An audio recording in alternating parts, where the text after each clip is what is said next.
This article will be studied during the week of January 15th through 21st. How to keep our love for one another strong. Theme text. Let us continue loving one another, because love is from God. 1 John 4:7. Song 109. Love intensely from the heart. Preview. Now more than ever, it is important for us to show love for our brothers and sisters. Why is that so, and how can we demonstrate our love more fully? Paragraphs 1 and 2, question A. Why could the Apostle Paul say that love is the greatest quality? Question B. What questions will we consider? When the Apostle Paul was discussing faith, hope, and love, he concluded by saying that the greatest of these qualities is love. 1 Corinthians 13:13. Why could Paul say this? In the future, we will no longer need to have faith in God's promises about his new world, or hope that those promises will be fulfilled, because they will already be realized. But we will always need to have love for Jehovah and for people. In fact, our love for them will keep growing forever. Since we will always need to have love, we will consider 3 questions. First, why should we love one another? Second, how do we show love for one another? Third, how can we keep our love for one another strong? Why should we love one another? Paragraph 3, question. What reasons do we have for loving one another? Why is it important for us to love one another? Among other reasons, love identifies us as true Christians. Jesus told his apostles, "By this all will know that you are my disciples, if you have love among yourselves." John 13:35. Further, having love for one another keeps us united. Paul called love a perfect bond of union. Colossians 3:14. There is, however, still another important reason why we should love one another. The Apostle John wrote to fellow believers, "Whoever loves God must also love his brother." 1 John 4:21. When we show love for one another, we show our love for God. Paragraphs 4 and 5. Illustrate how our love for God is connected to our love for one another. In what way is our love for God closely connected to the love we show for our brothers and sisters? To illustrate, consider the connection that exists between our heart and other parts of our body. When a physician checks our pulse on our wrist to see if it is weak or strong, he may be able to get some information about the condition of our heart. How could we apply this principle to the topic of love? Just as a doctor is able to get some information about the health of our heart when checking our pulse, we can get some information about the strength of our love for God by checking our love for others. If we notice that our love for fellow believers has weakened somewhat, this may indicate that our love for God is also growing weak. But when we regularly show love for fellow believers, this signals that our love for God is strong. Paragraph 6, question. Why should we be concerned if our love for our brothers and sisters is weakening? We should be concerned if our love for our brothers and sisters is growing weak. Why? Because it would mean that we are in spiritual danger.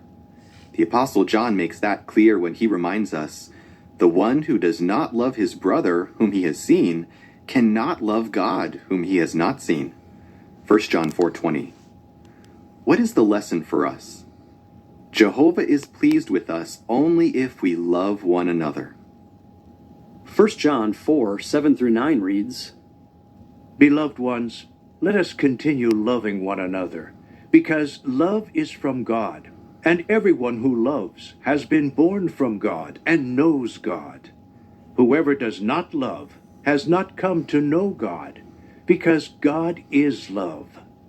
By this the love of God was revealed in our case, that God sent his only begotten Son into the world, so that we might gain life through him. Verse 11 reads, Beloved ones, if this is how God loved us, then we are also under obligation to love one another. How do we show love for one another? Paragraphs 7 and 8, question. What are some ways in which we can show our love for one another? Again and again in God's Word, we find the command to love one another. John 15:12 and 17. However, love is a quality of the heart, or the inner person, and no human can see into our heart. So then, how can we make our love for one another visible? By our words and actions. There are various ways in which we can show our brothers and sisters that we love them. Here are some examples. Speak the truth with one another. Zechariah 8:16. Keep peace with one another. Mark 9:50. Take the lead in showing honor to one another. Romans 12:10. Welcome one another. Romans 15:7. Continue forgiving one another. Colossians 3:13. Go on carrying the burdens of one another. Galatians 6:2. Keep comforting one another. 1 Thessalonians 4:18. Keep building one another up. 1 Thessalonians 5:11. Pray for one another. James 5:16. Paragraph 9, question. Why is giving comfort to others an important expression of our love? Let us consider one of the expressions of our love mentioned in the preceding paragraph. We will examine Paul's admonition, keep comforting one another. Why is giving comfort to others an important expression of our love? According to a Bible reference work, the word that Paul used for comfort means standing beside a person to encourage him when he is undergoing severe testing. Thus, by giving comfort, we help a fellow believer who is in distress to get up and to continue walking on the road to life. Each time we offer a brother or a sister a shoulder to cry on, we express our love for our fellow believer. The picture collage for paragraphs 7 through 9 shows a sister praying. In the scenes that follow, we see her listening as another sister expresses herself, video calling an elderly sister who is sick, writing a note to send with a gift, and sharing a meal with a sister who has her arm in a sling. The picture caption reads, how can we help a fellow believer who is in distress? Paragraph 10, question. What is the connection between compassion and comfort? Feeling compassion and giving comfort are closely related. In what way? A compassionate person is moved to comfort others and to try to relieve their suffering. So first we feel compassion, then we give comfort. Note how Paul connects Jehovah's compassion to the comfort he gives. Paul describes Jehovah as the Father of tender mercies and the God of all comfort. 2 Corinthians 1:3. As a study note on this verse explains, Paul uses the expression tender mercies to describe a feeling of compassion for others. Thus, God is called the Father or the source of tender mercies because compassion emanates from him.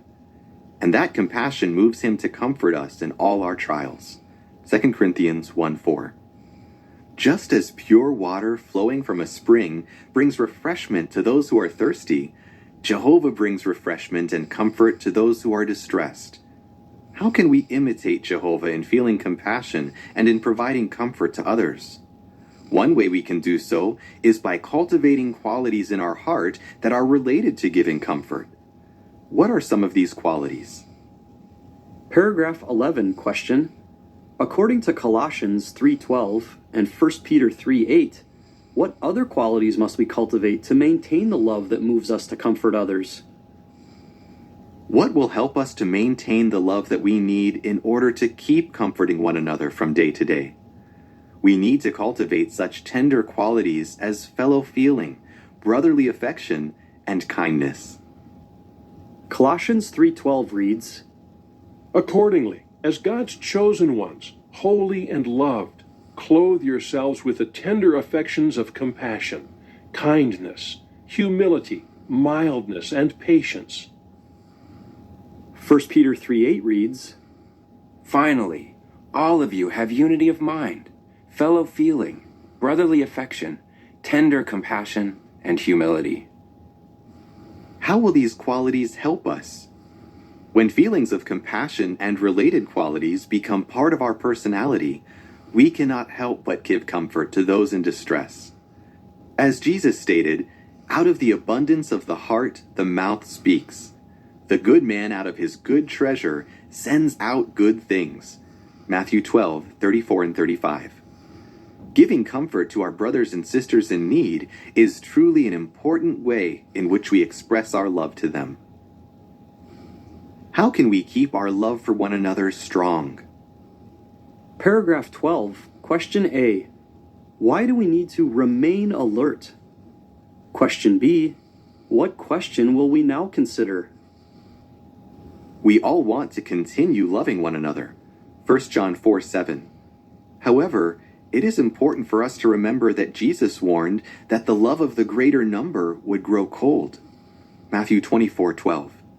Jesus was not saying that this would occur on a large scale among his disciples. Nonetheless, we should remain alert so that we are not influenced by the lack of love in the world around us. With that thought in mind, let us consider this important question. Is there a way to test whether our love for our brothers is strong? Paragraph 13, question.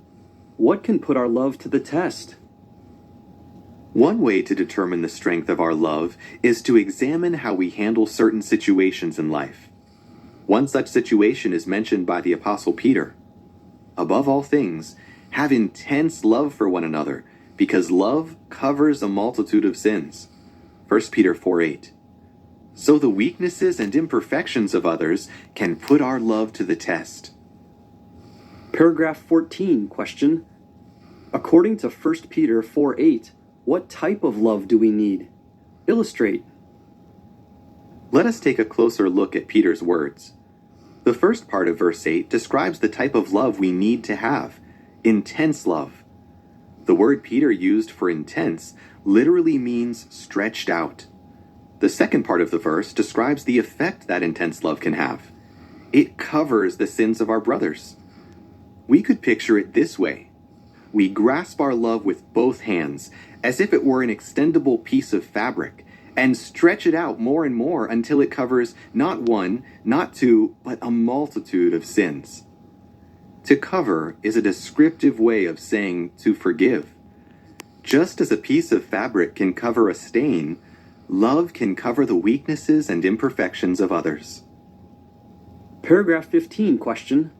If our love for our brothers and sisters is strong enough, what will we be able to do? Our love for others should be strong enough that we can forgive the imperfections of our fellow believers, even if that requires considerable effort at times. Colossians 3:13 reads, Continue putting up with one another and forgiving one another freely, even if anyone has a cause for complaint against another. Just as Jehovah freely forgave you, you must also do the same. When we succeed in forgiving others, we show that our love is strong and that we want to please Jehovah. What can further help us to overlook the irritating traits and mistakes of others? Paragraphs 16 and 17, question. What will further help us to overlook the minor sins of others? Illustrate. Focus on the positive traits of your brothers and sisters, not on the negative. Consider this comparison. Imagine that you are at a gathering with a group of brothers and sisters. You are having a pleasant time, and at the end of the gathering, you take a group picture. In fact, you take 2 more pictures in case the first picture does not turn out well. Now you have 3 pictures, but in one of them, you notice that a brother is frowning. What do you do with that picture? You delete it, because you have 2 other pictures in which everyone in the group, including that brother, is smiling. Let us compare the pictures we save to the memories we keep. We usually have good memories of time spent with our brothers and sisters. But suppose that on one of those occasions, a brother or a sister says or does something that is unkind. What should we do with that memory? Why not try to delete it, just as you would delete one of those pictures? We can afford to delete that memory of our fellow believers' minor sin because we have many good memories of pleasant association with that individual. Those are the kinds of memories we want to keep and treasure. In the picture for paragraphs 16 and 17, we see an inset showing a brother deleting one of several photos of a group of brothers and sisters from his smartphone. Then we see another photo of the group, now printed and framed, sitting on a shelf. The picture caption reads, "Just as we keep the best pictures and discard the rest, we cherish the good memories of our fellow believers and refuse to dwell on the bad ones." Why love is especially needed today. Paragraph 18, question: What main points about love did we consider in this article?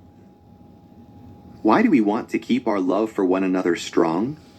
As we have considered, when we show love for our brothers and sisters, we show love for Jehovah. How do we express our love for fellow believers? One way we do so is by giving them comfort.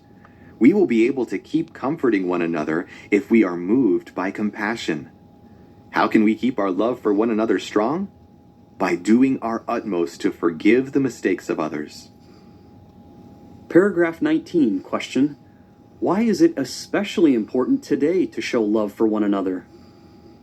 Why is it especially important today to show our love for one another? Note the reason that Peter gives. The end of all things has drawn close. Therefore, have intense love for one another. 1 Peter 4, 7 and 8. As the end of this wicked world draws ever closer, what can we expect? Speaking about his followers, Jesus foretold, "You will be hated by all the nations on account of my name." Matthew 24, 9. To withstand such hatred, we need to remain united. As we do that, Satan's efforts to divide us will fail, for we are held close together by love, the perfect bond of union. Colossians 3:14. How would you answer? What reasons do we have for loving our brothers and sisters? How do we express our love for fellow believers? Why is our willingness to forgive an expression of our love? Song 130, Be Forgiving. End of article.